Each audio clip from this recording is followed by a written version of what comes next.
What's going on? What's going on is right. Who is it that you would like to say, I told you so, I told you so, I told you so?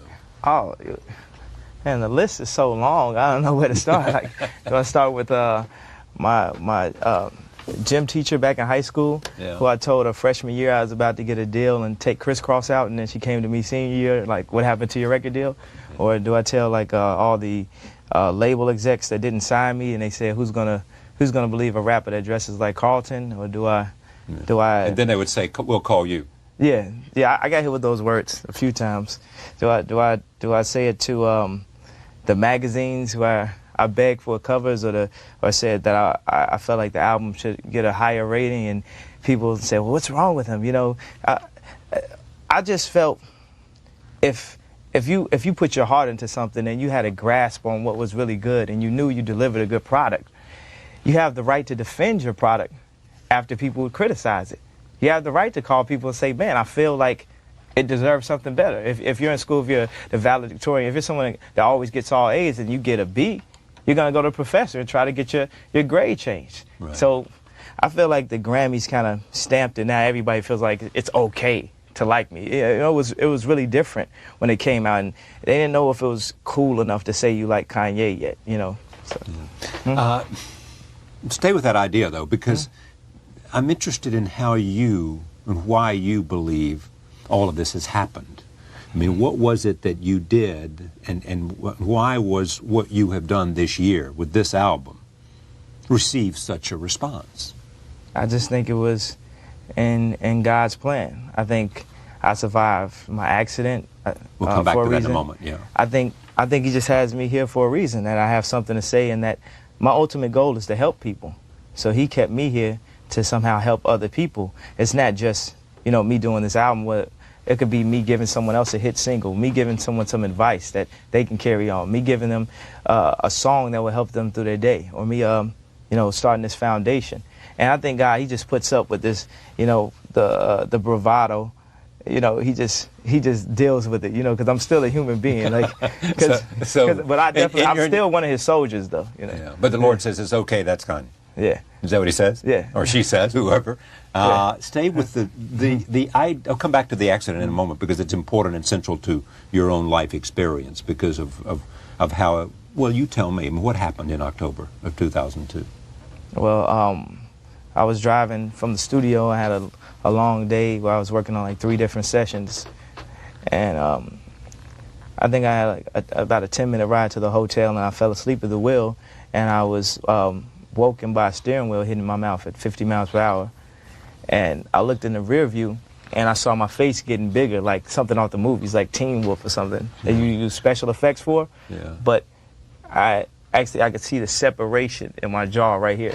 So I thought it was just broken in one place, and I found out later it was broken in 3 places.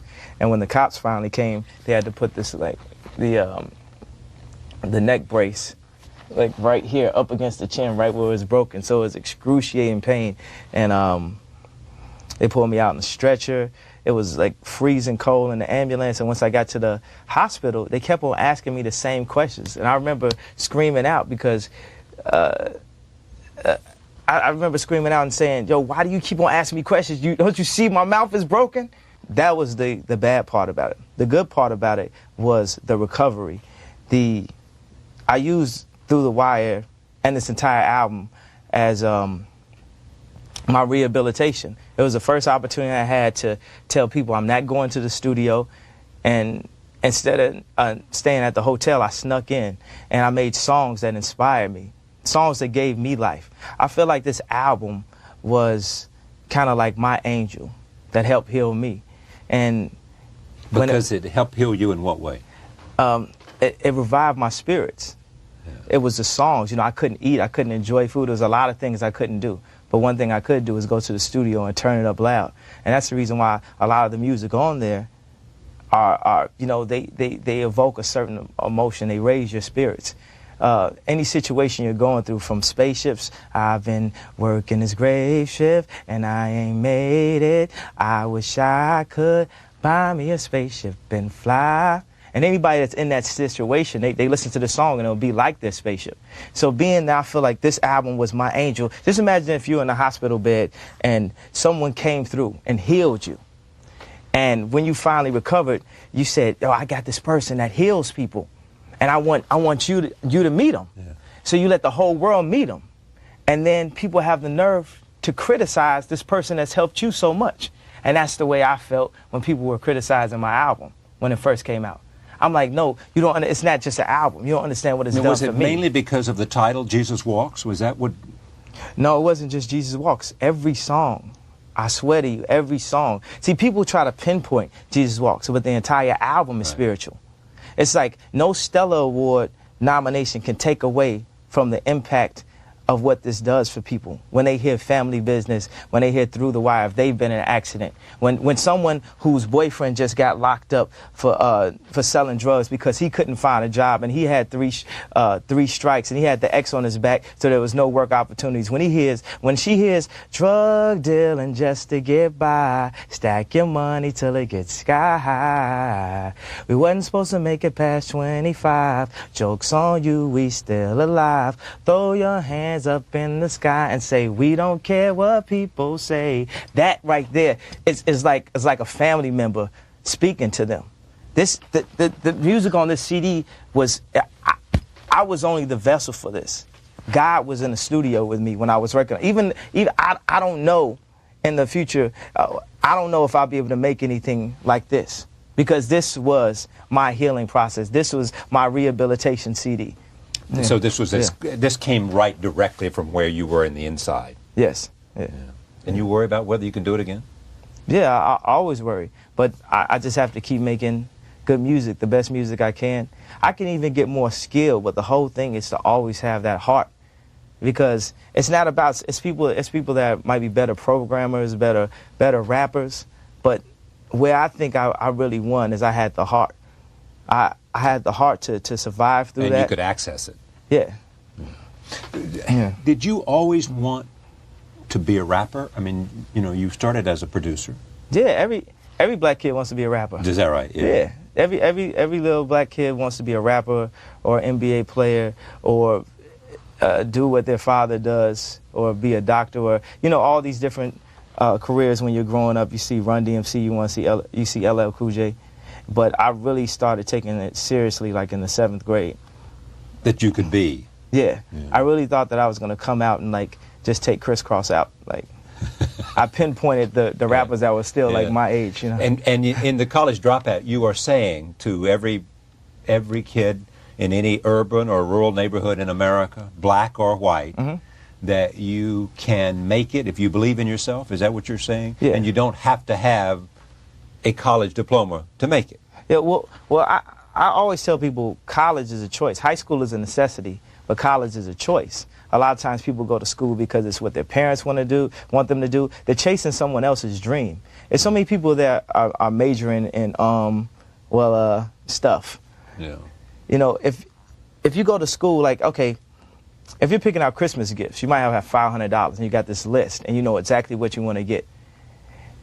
People go to school and they're spending $8,000, $10,000 a year, $15,000, and they have no idea what they want. Just stop. Wait a second before you sign all those loans, before you put yourself in debt for the rest of your life, and say, what do I want to do with my life? Sometimes you just need a couple years after high school just to get yourself together. And that's in other words, even you may not be right for college today, but if you go off and do something else, whether it's the military, whatever you might do, and or go to work or whatever you might do, if you come back after 2 years or 3 years and go to college will be more meaningful, and therefore you get more out of it, and therefore you'll benefit from it better. If college is what's meant for you, because there's a lot of professions that don't involve college. But everybody can't be an NBA player, and everybody can't be a rap star, and everybody can't be. You need plumbers, you need electricians. There's a lot of people that make the same thing or more than people with college degrees, and ultimately it's about being happy, having a happy life, raising your family. I feel like the key to life is family itself. So if you can provide for your family, and this is speaking from a male point of view, and be happy, then that's all you need. It's not about that college degree that everybody says that you're supposed to have. There's so many people with college degrees that are not happy with their life. If you have a dream and you're good enough, because sometimes people, it's a difference between a dream and just being delusional. Don't just drop out of school. Like, I was already making money in the music industry. I had a platinum plaque before I dropped out of school. Right. And I had a deal on the table with Columbia, with Sony. Right. And I flew in, and I remember saying, I'm going to be bigger than Jermaine Dupri. I'm going to be bigger than Michael Jackson. And I didn't realize that the person I was talking to was actually Jermaine Dupri's father or whatever. So, so I really been wilding out since day one. So this is not new. People say, oh, Kanye, you got all big and you started wilding out. I'm like, no. You wilded out. Yeah, I was like, in 8th grade, they canceled the talent show. They said, this is not finna be the Kanye West show. So. No, they didn't say that. Yeah, so this is not some after the fame thing. You know? Now, and Kanye means what, the appointed one? What does it mean? It means, Kanye means the only one. The only one. Yeah. It's kind of appropriate. Let's talk a bit about your parents. Okay. Your mother. Tell me about your mother. My mother was head of the English department when I actually went to that school. At Chicago State? Chicago State University. And my father, he actually, he had so many degrees. Yeah. While he was searching for what he wanted to do, that sometimes I forget the exact ones, but it was something where he used to teach. He was a professor at the school where my mother worked at when they met. He has like all types of masters. They split when you were young? Yeah, when I was 3 years old. Yeah. Now, what does he think of this? He loves it. He loves it? Yeah. My father's, both my mother and my father really had me in the church a lot. But my father really, when I would come home, like we'd be driving home from Delaware to Maryland, and we'll be listening to the radio, and they'll play like maybe like a song like "Do Me Baby," or something that was involving a triangle relationship, and I'll be like, and he'll turn it down. I say, what's wrong with that song? It's talking about love. And he'll explain to me how we stay in PG and DC, and how this is one of the murder capitals of the world, and how most of these murders are surrounded around triangle relationships. You slept with my girl, I'm gonna kill you. And he explained how these songs, they have hidden agendas and negative connotations, even though it seems like they're talking about love. So for that 3-hour ride, instead of getting to hear the radio, I would have to hear him break down social issues and the black father not being in the home, or triangle relationships. And when it was time for me to rap, I didn't rap about that. I rapped about a bunch of BS. But I started to hang out with Dead Presidents and Kweli and Common, and they showed me how to rap about this stuff and still make it sound cool. And when they gave me that, it flew out of me. It started flowing. Okay. I wrote All Falls Down in one night, you know? Yeah. In one night. Yeah. Now, what did they give you, though? They showed you how to do what? To rap about things that came from your heart. Yeah, that came from my heart. That weren't particularly the cool thing. You know, I got a throwback on. Right. I got a gun. I never shot a gun before in my life. You know, but I would say it in raps because it seemed like what I was supposed to do.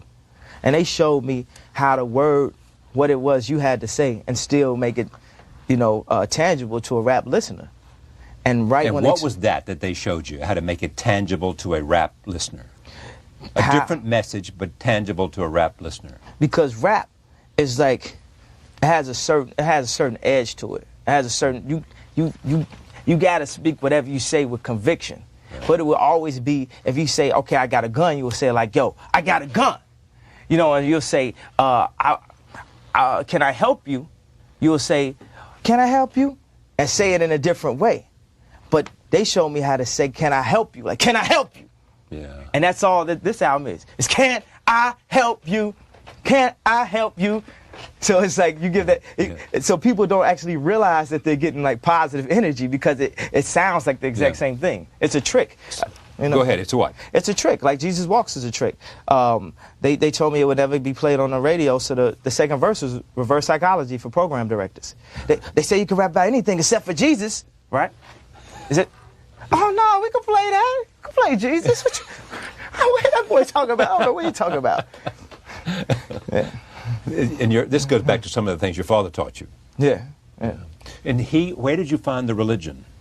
My father, my grandmother, falling asleep on my grandmother's chest back when I was like 8 years old, and it was always I was raised as a Christian, so that's what I believe. I believe Jesus died for our sins.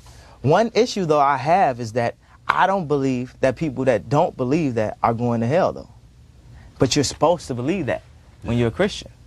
I don't believe that Muslims are going to hell. I don't believe that a newborn baby that dies in a fire 2 days after he was born that didn't get a chance to get baptized is going to hell. You think because he runs some water over his head like that, that makes a difference to God? No, it doesn't. You're right. No, how could I be right? That's not what the Bible says. No. That's not what the Bible says. Because a loving God wouldn't have that attitude. That's what I feel, but there's so many people that disagree with me. And so many people that listen to Jesus Walks, and they're going to look at this interview, they're going to say, well, how do you believe Jesus walks? But you don't believe everybody that's not a Christian is going to hell. Yeah. And the thing is, I have my relationship with God. I feel like I was at the gates in that accident, and he told me to go back and live my life. Only thing promised is death. So basically, life is like a game. So you have to play the game the way you want to play it. And how have you chosen to play it? You see how I play it. I get on TV and say stuff to spark people's attention. I make songs that are not supposed to be on the radio. I help artists that need help. I try to put my friends in better positions. I try to change music and use that ability to maybe change the world. Now, do you think you're a better person, say, than a rapper who also 50 Cent reflects his experience? Yeah. Do you think what you were doing by reflecting your experience is better than him or not? Or no, it would be that would be hypocritical to ever say that you're a better person than anybody, because a gangster rapper could be a way nicer person. Like people think 50 Cent is way nicer than me. You know what I'm saying? Because people talk to me and I'll be like, so like, yeah, you know what I'm saying? They were like, whoa, you know. So if you take like a 50 Cent, you take a song like In the Club, and even though it's talking about violence, the ultimate goal of the song is to make you feel good, to make you dance.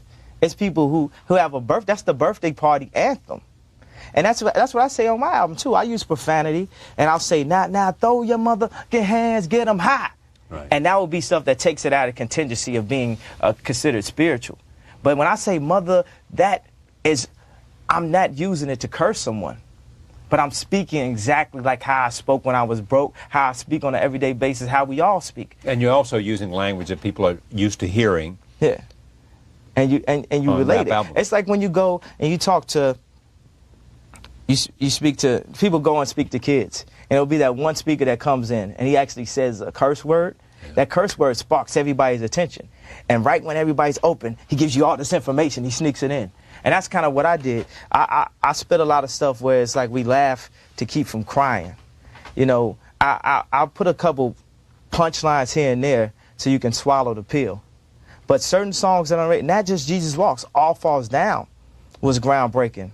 It is said about you that you wrote terrific beats, that you were very good at that. Yeah. What is that? Well, it's producing beats. It's like... or producing beats. Yeah, like I sample and I program drums. Yeah. And you accelerate the speed. Yeah, I speed up beats. But you keep the sound. Yeah, but I keep a soulful sound, and a lot of times people who lay make the lyrics on top of that, or the voice. Yeah, that's a form of production and grabbing the right artist to put on it. Did you do better at that than anybody else? Was that something you were really good at? Anybody else I personally knew I was better than, but you know, I didn't know Dre or Timbaland or Pharrell at the time. But I would say that I was one of the best. My father asked me that question back when I was 15. I was maybe I was 16. He said I was a photographer back in Atlanta, and I'll say that, you know, I was pretty good. I wasn't one of the best, but son, what do you think you stand? And I looked at him. I said, I am the best. And this is 16, and that was a little delusional. And where do you think that came from, this sense of... From my grandfather on my mother's side. If you could hear him talk. Yeah. He believed in himself. He believed in himself, and he believed in other people around him that believed in him. Yeah. What do you fear now? I don't fear death. Because of the accident you felt? Because of the accident. I feel like I'm here to do a job. And when my job is finished, I'll go home. And going home means what? I go to heaven. And what do I fear? Just fear like being whacked, fear of not having an idea, because at that point I'll be dead. My ideas are my air. I breathe creativity. Does the success that you've had with this album suggest that there was a hunger among the rap audience for something different, for somebody who comes along and puts within the using all of the techniques that rap is famous for, I think it was but had void. a different message, and there was a void there, and you just drove right through it. Yeah, it was a void.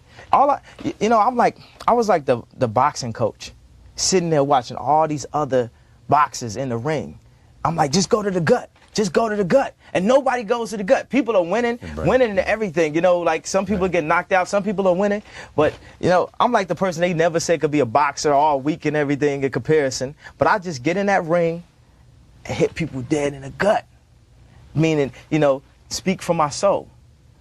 And I'm knocking all these people out. They're like, how did that happen? I'm like, I've been telling y'all for all, just speak from your soul. That's all you got to do. People relate to that. But you know what? Once I really found out, I decided I was going to be a rapper, I just shut up and I stopped telling people. And I'd be in the studio with people and I would help them with their tracks, but I've stopped helping people with their raps. Because I used to help. So you stopped helping them with the rap and just stayed with the tracks? Yeah, just stay with the tracks. Doing the beat and that's it? Yeah. Because I used to sit there and come up with lines to help people out. And once it was time for me to be a rapper, I said, I'm going to stop giving away the secret. Because the thing is, it wasn't just that I'm good. I'm not that good of a rapper. I mean, I'm getting pretty nice, you know. I'm getting pretty nice. But you're not that good. Yeah, I'm no Jay-Z. I'm no Nas. But I got a niche. I got my thing. And what do you think you can do with your thing? I could talk to the people's soul. And I'm kind of like, that. Me and Dave Chappelle blew at the same time. We're the exact same person almost. Is that right? Yes. You and David Chappelle? Yes. Because we talk about real issues, we talk about racism, and we put a twist of humor on it. So people, they want to accept it. Like I say, I speak to a girl's soul like Ben and Jerry's. And it's like, they want to just hear what else you got to say. When you make them smile, then you can style. You can go, wow. I wrote that just now. Where will you take this? I mean, are you going to be different in terms of what you do? We mentioned early on the foundation, which is to give back to kids. Yeah. Yes. You know, I mean, where do you see your life going in the next 3 or 4 years? My goal, back when I used to work really hard when I was 17 and I couldn't buy a beat and I was just struggling. You know, I would go in the Gucci store and just browse and maybe 2 months later be able to buy 1 pair of shoes. It was, my goal at that time was to be able to do nothing. And I used to say that. The more successful I get, I see I have to do everything. I have to be, take a position like a Russell Simmons and do everything that I can to help everyone around me. It would be like, I'll be 60, 70, 80 years old, still doing conferences, still doing what I can to help young kids, whether it's in music, whether it's film, whether it's just motivation, kids that don't have fathers. Like, I feel like I'm a father to a lot of people. My music speaks to them. It's a male role model to a lot of kids that don't have a father. Now that I see that I'm successful, it's my responsibility to help as many people as I can. What do you think Russell has contributed to? Not only the music, but to the society? Because he's venturing more and more into politics. Yeah. I would say prison reform. I could say particularly with music, he broke down a lot of barriers for rappers. Like me and Will Smith had a conversation. He talked about how they wouldn't let rappers stay at certain hotels. So when they did the tour with Run DMC and Fresh Prince, Russell would specifically book them in that hotel. It was like, I'm talking about this, it was like straight like segregation. Yeah. It was like when my grandfather drove the first car in the marches. He couldn't get a place to stay. Yeah, it was the same thing. So he helped fight broke down a lot of racial walls. Like, and also was enormously economically successful. Yeah, he showed creating businesses that were that he would grow and then sell and. Yeah. He was a business mastermind. How about Yeah. Jay-Z? Oh, you know Jay. Come on now. Come on now. That's like when anytime I'm around him, I just like try to ask as many questions as possible. Now, what would you ask him? I would ask him, man, how'd you get all that money? Beyonce. He said, yeah, how'd you get Beyonce? No, but I would ask him, and you know, how did you keep it? Yeah. How did you run this company? How did you do all this? But when he had the what was the Best of Both Worlds tour that became the Jay-Z and Friends tour, I remember sitting at the side of the stage and looking at him say his raps and speak to this crowd of 20,000 people and thinking, this man is really a genius. This man really has a grasp. And these are my role models. I'm just a genius in training. Yeah, but what I hear from you is a guy who really does pay attention. Yeah. You know, and there's a laser-like focus on what everybody else is doing, you know, and your appetite to learn and see how you can translate it to your own experience is central to who you are. Right. Right? That's true. I always tell people I dropped out of school in order to learn.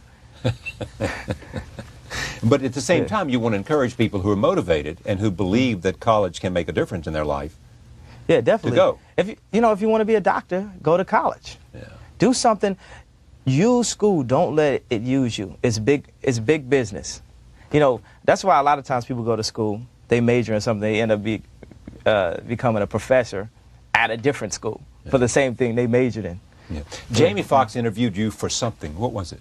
Didn't he? Interview Magazine. For Interview Magazine. Yeah, I had some really good pictures in there too. I think that was some of my best photography. Oh, your photographs? No, they photoed me. Oh, they photoed you. Yeah, but I looked really nice in there. Yeah. Is there any limit to your ambition? No.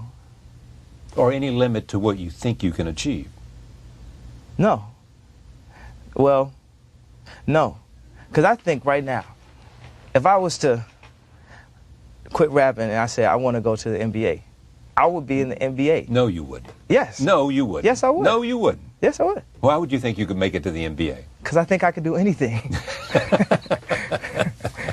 Have you ever played basketball? Yes, I did. Were I was you pretty okay? good. You pretty good? And the thing, I wasn't natural at all, but I ended up being on a team and winning championships and being a point guard. Yeah. You know, and it just came from, like, my talent is the ability to learn. If I could play you the tracks that I had when I was, you know, in 7th grade and compare that to a Jesus Walks, All Falls Down, Stand Up, Overnight Celebrity. Hold on, I'm not finished. I want to name everything I nominated for Grammy. Okay, go ahead. Slow jams. But if I could play you that right now and show you that track, and I'll go and shoot a jump shot right now and miss it. Yeah. It's the same thing as how my tracks were right back. You know, anything in life that you put your mind to, you can do. The world is your oyster. That's all I tell people. And I really have a grasp of that, being that I nearly died. It's this, and it's heaven. While you're on earth, especially if you're not incarcerated, if you got to take advantage of this. And that doesn't mean for everybody to be a rapper, for everybody to be a producer. Do what you do to the fullest and live your life and just be happy. It's great to have you here.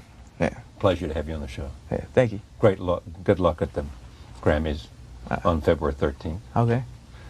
This is called The College Dropout. I read all those nominations that he has. Yeah. Jesus Walks, Song of the Year, Album of the Year, The College Dropout, and then Album of the Year, for which he was a producer, The Diary of Alicia Keys. It's great to have you here, really. No, thanks. Thank you. Right. Great to see you. Back in a moment. Stay with us.